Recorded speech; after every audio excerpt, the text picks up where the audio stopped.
porque no tienen músculo, sino más bien se cierran y se abren por el efecto de la sangre que choca contra ellas. Entonces se abren cuando pasa la sangre, se cierran también cuando la sangre las empuja. Entonces esto es importante, ya vamos a ver un poquito más en detalle, es importante porque los músculos papilares, las cuerdas tendinosas que están agarradas al borde libre de las cúspides que forman las válvulas atrioventriculares, cumplen un rol importante para evitar que esas válvulas se sigan moviendo hacia el interior de los atrios y la sangre refluya nuevamente hacia arriba. No tiene que pasar de nuevo para arriba la sangre. Una vez que se llenaron los ventrículos, la sangre tiene que ir o hacia los pulmones o hacia la circulación sistémica, ya sea vía tronco pulmonar o vía aorta. No tiene que volver para arriba, no tiene que volver la sangre al interior de los atrios, porque eso generaría un colapso en el sistema, digamos, de funcionamiento cardíaco. Se dan algunos casos, se dan casos por ahí que se pueden llegar a romper estas cuerdas tendinosas. Hay reportes que en algunos casos pueden ser realmente catastróficos y el animal muere como si fuese una muerte súbita. Eso también se ha visto, por ejemplo, yo he leído en caso de los caballos que hacen alguna actividad deportiva, caballos que se desploman directamente haciendo una actividad deportiva, a veces pasa o porque se rompió la aorta, se rajó la aorta y hay una hemorragia interna masiva, o a veces ocurre porque hay una ruptura de cuerdas tendinosas, entonces la sangre que debería ir hacia los pulmones o hacia la circulación sistémica retorna nuevamente hacia los atrios. Entonces eso genera un problema realmente muy severo que puede provocarle la muerte súbita del animal. Hay algunos casos que puede llegar a tener ciertos problemas, aunque no, digamos, de manera así concreta provoca la muerte. Eso también está reportado en los libros de cardiología veterinaria estoy diciendo, que a veces se dan que pueden llegar a lesionarse, romperse por la misma presión de la sangre, ¿no? Que empuja a las válvulas desde abajo y puede llegar a lesionar estas cuerdas tendinosas que realmente son muy resistentes. Si ustedes las tocan, son como unos cordoncitos de tejido fibroso, unas bandas de tejido fibroso realmente muy, muy resistentes. Pero bueno, por ahí pueden darse este tipo de lesiones. Entonces, volviendo un poquito a retomar esta cuestión del ventrículo derecho, sabemos que tenemos una comunicación con el atrio, donde va a estar la atrioventricular derecha, esa válvula tricúspide, y además tenemos, digamos, prácticamente cerca del tabique, va a estar el orificio del tronco pulmonar, donde esa arteria se va a ramificar y se va a ir hacia los pulmones para que la sangre se oxigene, se elimine el dióxido de carbono y vuelva por venas al atrio izquierdo del corazón. Donde ahí tenemos también una válvula, ¿sí? Donde hay también una válvula, que tiene características distintas. Las atrioventriculares, tanto derecha como izquierda, son diferentes desde el punto de vista de cómo están organizadas y cómo funcionan, son diferentes a las válvulas que están en el comienzo del tronco pulmonar o en el comienzo de la aorta. Tienen otra forma, otra manera, digamos, también de cerrarse estas válvulas. No tienen cuerdas tendinosas, no están vinculadas con músculos papilares, solamente las válvulas que tienen cuerdas tendinosas y que están ancladas a los músculos papilares son las atrioventriculares. La pulmonar o la aórtica no tienen esas cuestiones, ¿sí? Ahí estamos viendo un pedacito de la válvula aórtica, que son como 3 pequeños bolsillitos que están agarrados a la pared de la aorta y a la pared de la arteria pulmonar o del tronco pulmonar, pero no tienen ningún tipo de cuerda tendinosa ni tampoco tienen músculos papilares. Ahí puede ver una imagen, esta es una imagen realmente muy linda, también sacada de un libro de anatomía humana, que es realmente muy parecida, es más, muchas cuestiones antes de pasarlo a investigaciones en humanos, a cirugías, a trasplantes y demás, se hacen previamente en animales. Hay muchos, sobre todo en el caso del cerdo, se utiliza muchísimo la anatomía del corazón para hacer cuestiones experimentales antes de trasladarlo a la anatomía humana. Inclusive trasplantes de válvulas se prueban primero en cerdos y posteriormente, si funciona y demás, se pasan a realizar estas cirugías en humanos. Entonces acá estamos viendo, por ejemplo, simplemente para que lo vean, nada más después vamos a retomar esto, pero eso es cómo se ve una válvula, ya sea la aórtica o la pulmonar, son realmente muy parecidas, no hay muchos cambios entre ellas. Ahí se ve cómo son como tres bolsillos que están como confluyendo en el centro de la válvula.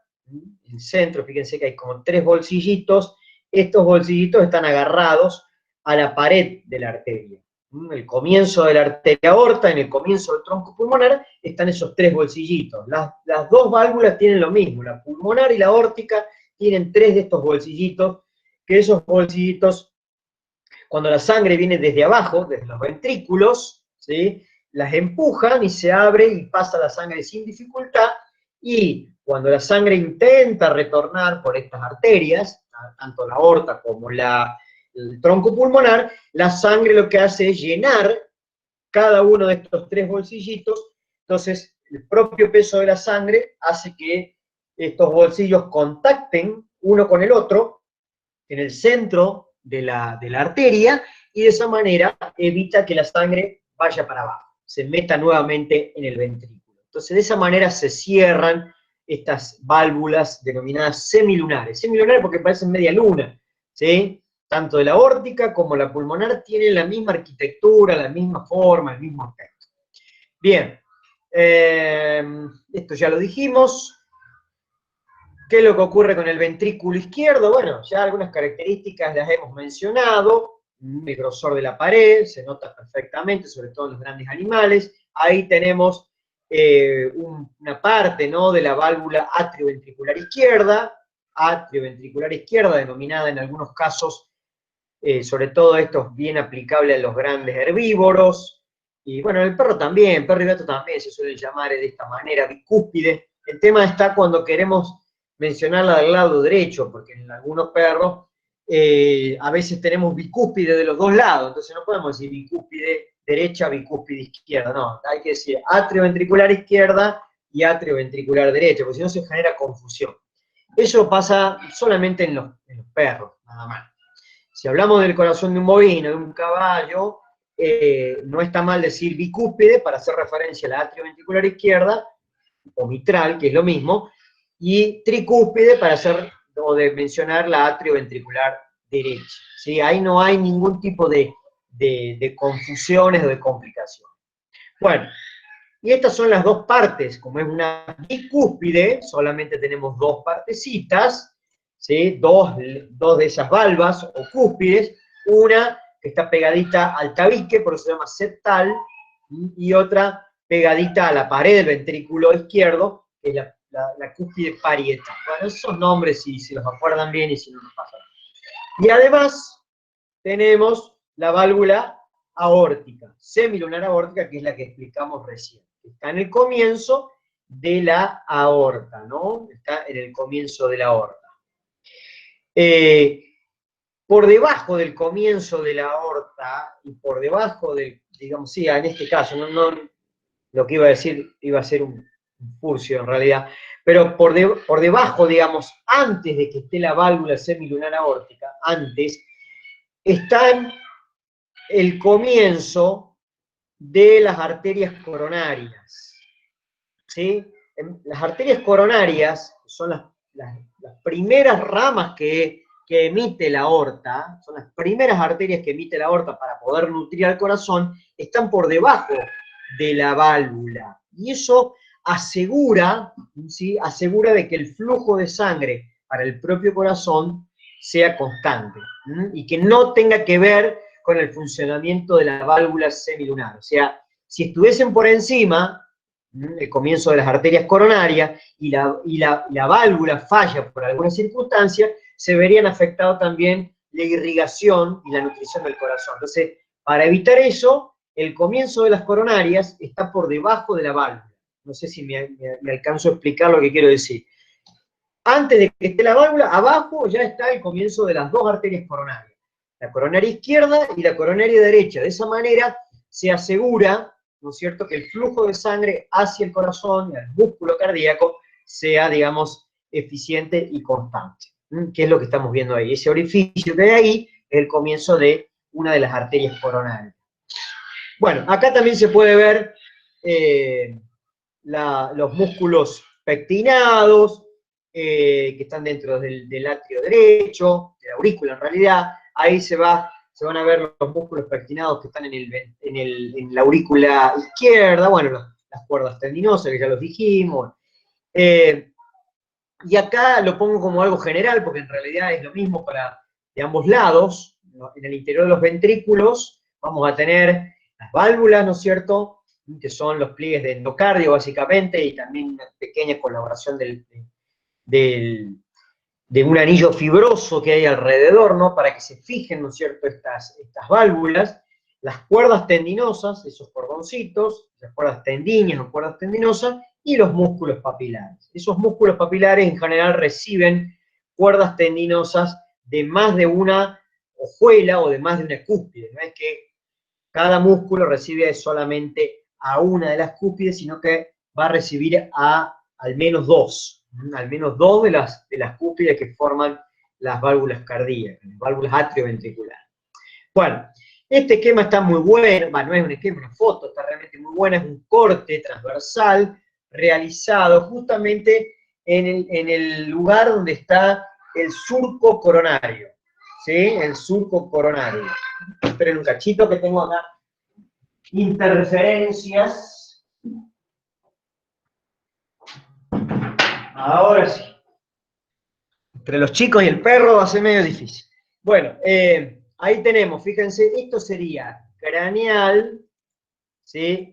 Craneal, acá tenemos caudal, esto es derecho y esto es izquierdo. Así es como está la imagen, esta foto donde está el corazón cortado, justamente donde está el surco coronario, ese surco que da prácticamente toda la vuelta, como una corona, pues se llama así, justamente ahí donde van a estar ubicadas las arterias coronarias. Fíjense que acá está el comienzo de la arteria coronaria derecha, comienzo de la arteria coronaria derecha justamente ahí.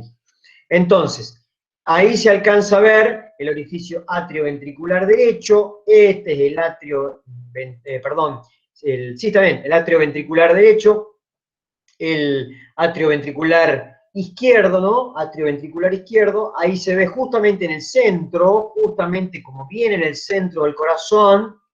Lógicamente esto está disecado, está formulado, por eso están bien dilatados los espacios, pero ahí se ve el comienzo, digamos, de la aorta, donde está la válvula semilunar aórtica, ahí está la válvula aórtica, y el comienzo de la válvula pulmonar, que no se alcanza a ver bien las tres cúspides. Acá sí se ven las tres cúspides o las tres medialunas que tienen las tres hojitas que forman la válvula aórtica. Bueno, de este lado debería pasar lo mismo, pero no se alcanza a ver. Se ve muy poquito, están muy pegaditas entre sí, están descritas acá, pero no se ven bien. Entonces, bueno, acá tenemos todo este sistema valvular, ¿sí? Acá tenemos las 4 válvulas, 2 son atrioventriculares y 2 son arteriales, la de la aorta y la de la pulmonar. Estas válvulas, tanto las atrioventriculares como las arteriales, aórtica y pulmonar, son las que cuando se cierran por efecto del empuje que genera la sangre, son las que generan los sonidos del corazón. ¿Sí? Los sonidos que seguramente ustedes habrán escuchado alguna vez, esos sonidos se generan cuando se cierran estas válvulas que tiene el corazón. Estas dos, las atrioventriculares, se cierran juntas, ¿sí? Hay una coincidencia del cierre de estas dos, generalmente es lo que ocurre, y eso es lo que forma el primer sonido cardíaco. El primer sonido ocurre cuando se cierran simultáneamente las dos válvulas atrioventriculares. Y el segundo sonido cardíaco ocurre cuando se cierran simultáneamente la aórtica, la válvula aórtica, y la válvula pulmonar. En Profe, algunos casos, sí. perdón, una pregunta. ¿No puso los orificios al revés? Porque donde puso la D, dice left, que sería izquierdo. Ah, tenés razón, ¿Puede sí, ser? perdón. Sí, sí, sí, No sí, hay sí. problema. Perdón, Porque no perdón. entendía si estaba mal el libro. No, Porque no, está incluso bien. la más grande siempre es la izquierda, ¿no es cierto? Sí, sí, sí, sí. Tenés Ah, razón, me bien. equivoqué yo. Sí. No hay problema, gracias, Gracias profe. por aclararlo, sí. Gracias por aclarar. Si esto es derecho, perdón, esto es derecho y eso es izquierdo. Acá tendríamos que cambiarle la nomenclatura. Bueno, entonces, de esto sería derecho, lo otro sería izquierdo. A lo que iba, esos sonidos que uno puede escuchar y que es lo que les va a permitir a ustedes también tener una noción de la frecuencia cardíaca y también escuchar si hay alguna falla también cuando se cierran o se abren estas válvulas, que pueden generar soplos, bueno, todo eso que ustedes van a poder, digamos, de alguna manera caracterizar de la frecuencia cardíaca y del latido cardíaco, tiene que ver con el funcionamiento de estas válvulas y que tanto la derecha como la izquierda se van a cerrar juntas, las válvulas atrioventriculares, como también ocurre con las válvulas las arteriales, la aórtica y la pulmonar, se van a cerrar juntas, entonces por eso es que solamente se escuchan dos sonidos. En algunos casos se pueden escuchar cuando hay un desdoblamiento, es decir, que no coinciden exactamente el cierre de las válvulas. A veces puede ocurrir que escuchan un tercer sonido y excepcionalmente se puede llegar a escuchar un cuarto sonido. Eso cuando no coinciden perfectamente el cierre de estas válvulas. Pero en general, en líneas generales, siempre van a estar escuchando dos. ¿Sí? El sonido número uno, que coincide con el cierre de la válvula atrioventricular derecha y la izquierda, y el sonido número dos, que coincide cuando se cierra la aorta, la válvula aórtica, y la válvula pulmonar. ¿Sí? Bien.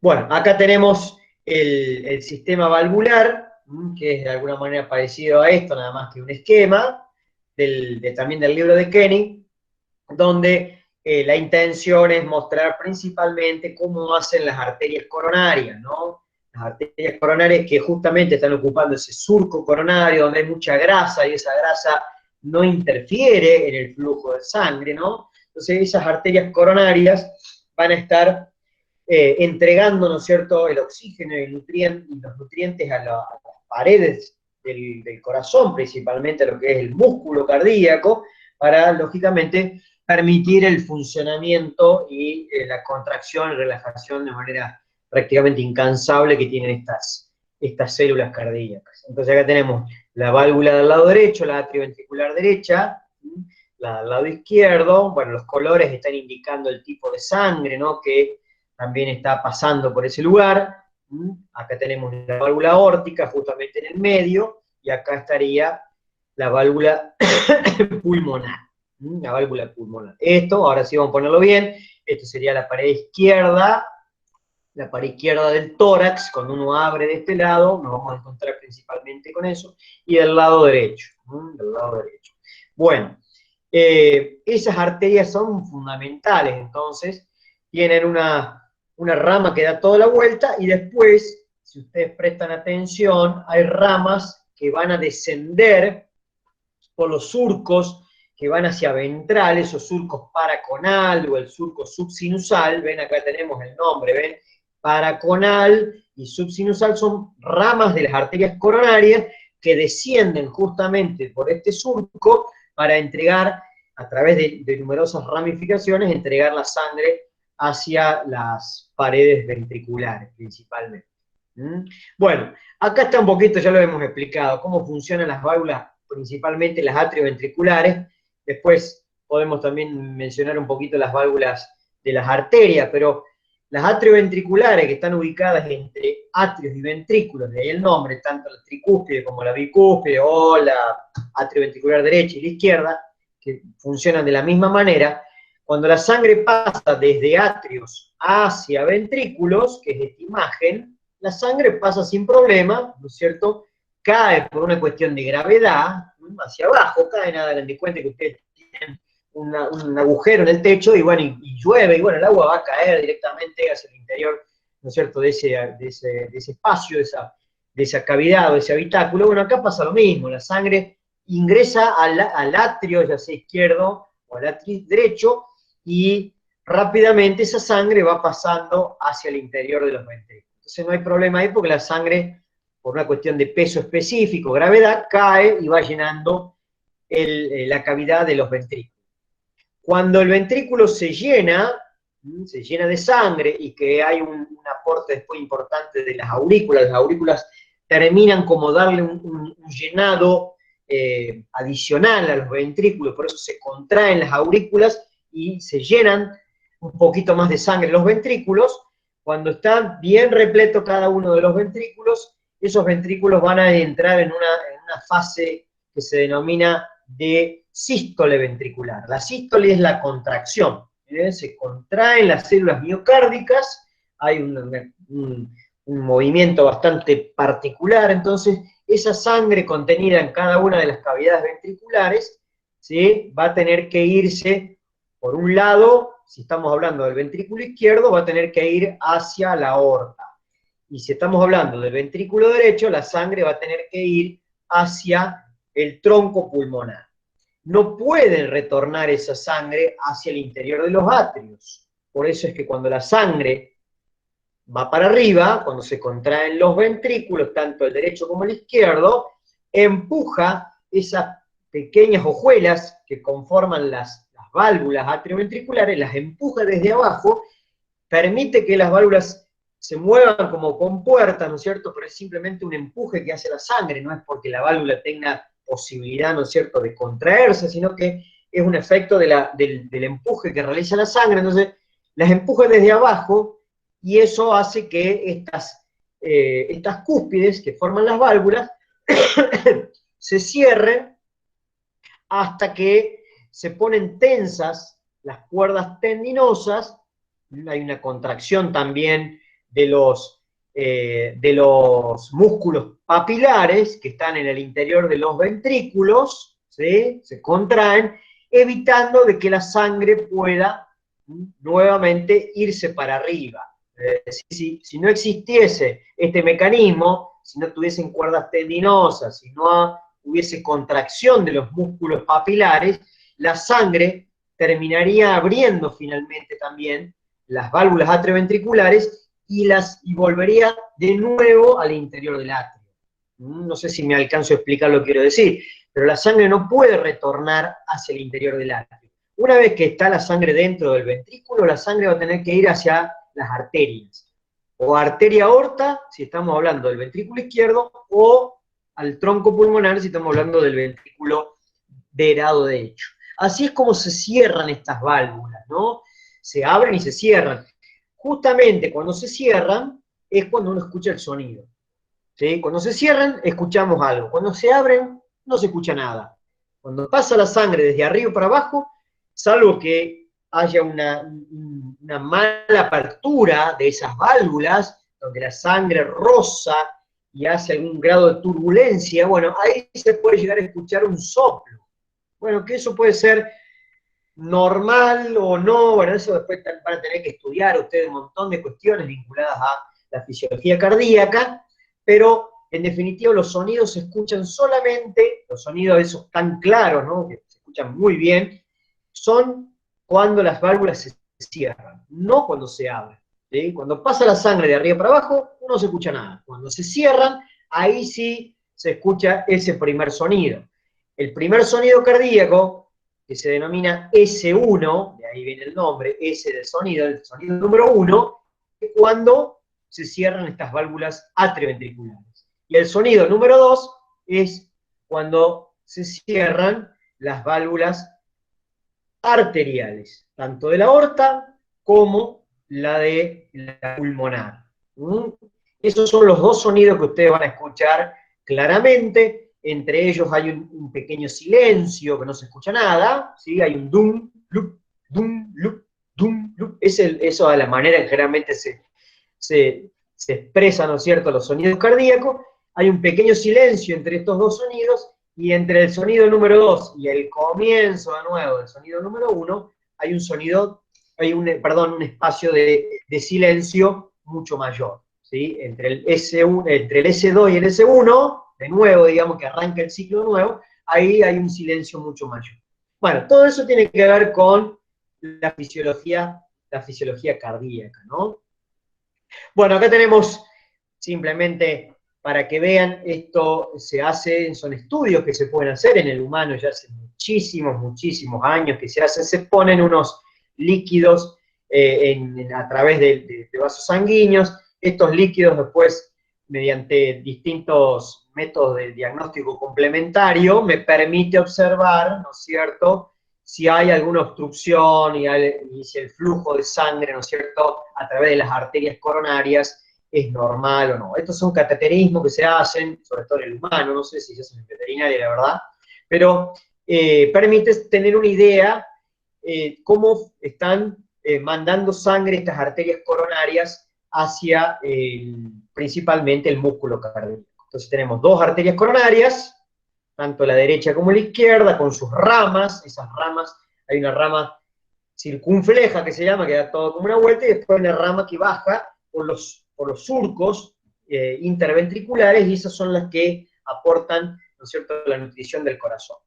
Y el retorno de sangre, ya lo dijimos, una vez que la sangre es utilizada por el corazón, la sangre vuelve mediante pequeñas venas, se llaman venas cardíacas mínimas, venas cardíacas medianas, mayores, magnas, bueno, tienen un montón de clasificación ahí de las venas, pero esas venas van confluyendo para formar una vena de gran calibre, que es la gran vena cardíaca, o también llamada vena cardíaca magna por el tamaño que tiene, y esa vena es la que desemboca en el atrio derecho. ¿Sí? Bueno. Y desde el punto de vista del control nervioso, bueno, esto es medio complicado porque no tenemos mucha idea de cómo está organizado el sistema nervioso, pero el corazón tiene un sistema bastante particular, tiene un automatismo, es decir, el corazón tiene dentro de su estructura, células miocárdicas especializadas en determinados lugares, que eso lo que va a permitir es funcionar dando el ritmo cardíaco. Vieron ustedes que el ritmo cardíaco es bastante, a lo largo del día, ¿no es cierto?, es bastante constante, salvo que haya algún tipo de, ¿no es cierto?, necesidad particular, como por ejemplo, no sé, estamos estresados, estamos nerviosos, tenemos una situación, ¿no es cierto?, de disconfort, o estamos haciendo ejercicio, o lo que sea, bueno, ahí va a variar, ¿no es cierto?, la frecuencia cardíaca, va a variar, va a ser más alta y demás, porque estamos frente a una demanda mayor donde la sangre tiene que circular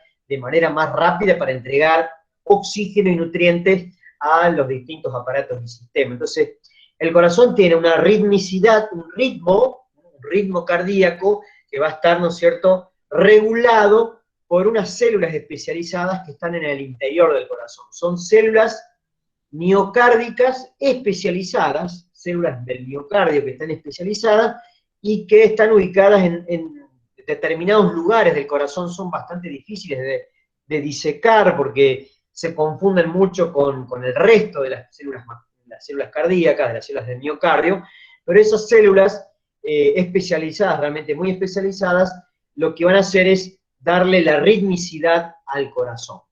Y a su vez, esas células van a estar influenciadas por una parte del sistema nervioso, que se llama sistema nervioso autónomo.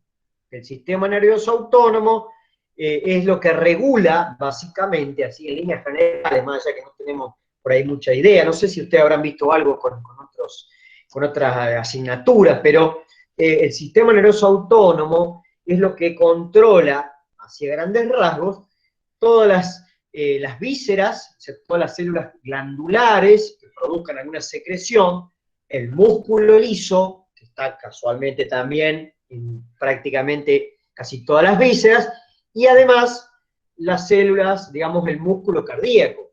El músculo cardíaco es un músculo bastante particular, o sea, es estriado, pero no es estriado esquelético, sino que es un estriado muy sofisticado que se llama estriado cardíaco. Entonces, el sistema nervioso autónomo, que regula todo lo que uno no puede controlar de manera voluntaria, lo único que se puede controlar de manera voluntaria es básicamente el aparato locomotor.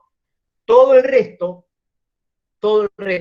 no se puede controlar. Eso se regula de manera automática. De ahí que surja un poquito ese nombre de sistema nervioso autónomo. Esa parte del sistema nervioso es realmente fundamental para mantenernos con vida, ¿sí? Porque es una parte realmente muy importante del sistema nervioso y es lo que nos permite mantenernos con vida, porque regula todos los sistemas menos el aparato locomotor. O sea, el aparato locomotor, digamos, desde el punto de vista del rol fisiológico, y bueno, es secundario, comparándolo con las funciones realmente vitales que llevan a cabo todos el resto de aparatos del sistema.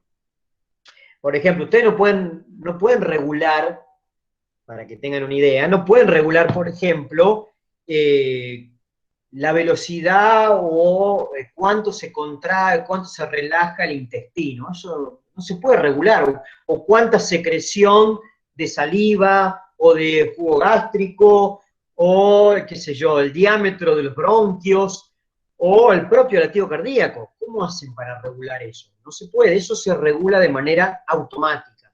El sistema nervioso, dependiendo de las necesidades que haya en determinado momento del día, bueno, va a activar estas distintas partes del sistema nervioso autónomo para regular y para mantenernos, ¿cierto?, dentro del límite fisiológico, todas estas funciones que son realmente muy importantes.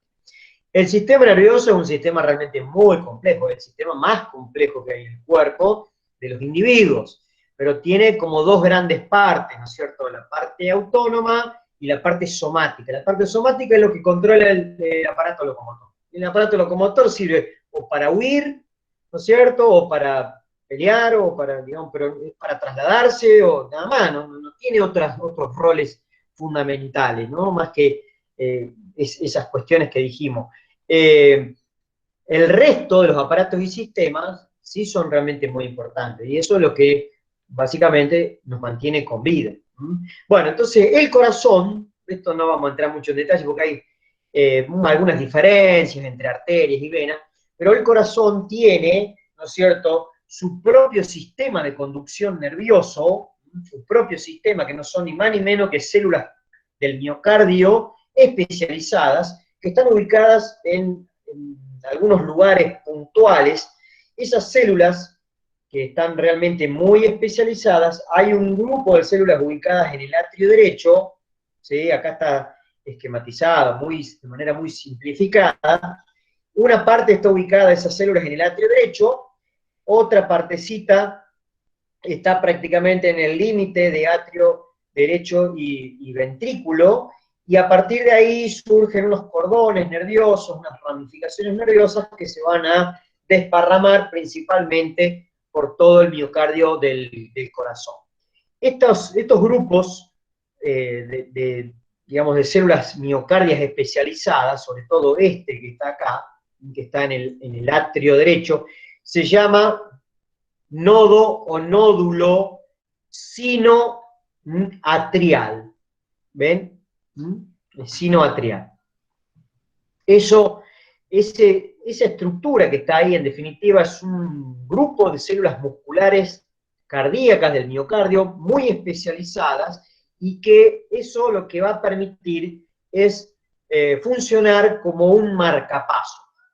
¿Sí? Es como el director de una orquesta. El director de una orquesta que tiene la batuta, ese palito que tiene ahí, que ustedes lo ven, que mueve para arriba y que mueve para abajo. Bueno, esto es básicamente, comparativamente, no tan básico, ¿no?, pero quiero tratar de ser muy ejemplificador con lo que quiero decir. Este conjunto de células que está ubicado justamente ahí, lo que hace es marcar el ritmo cardíaco. Se van a disparar unos impulsos nerviosos desde este marcapaso fisiológico que tiene el corazón, y de esa manera esa información va a permitir que después, con cierto retraso, pase a otro grupo de células especializadas para que todo eso le dé el ritmo al corazón, para que le dé el ritmo de la contracción y de la relajación. Cuando empieza a fallar estas cuestiones, cuando empiezan a fallar este grupo de células, ¿no es cierto? Cuando falla este grupo de células especializadas, el comando lo suele tener este grupo que está más abajo.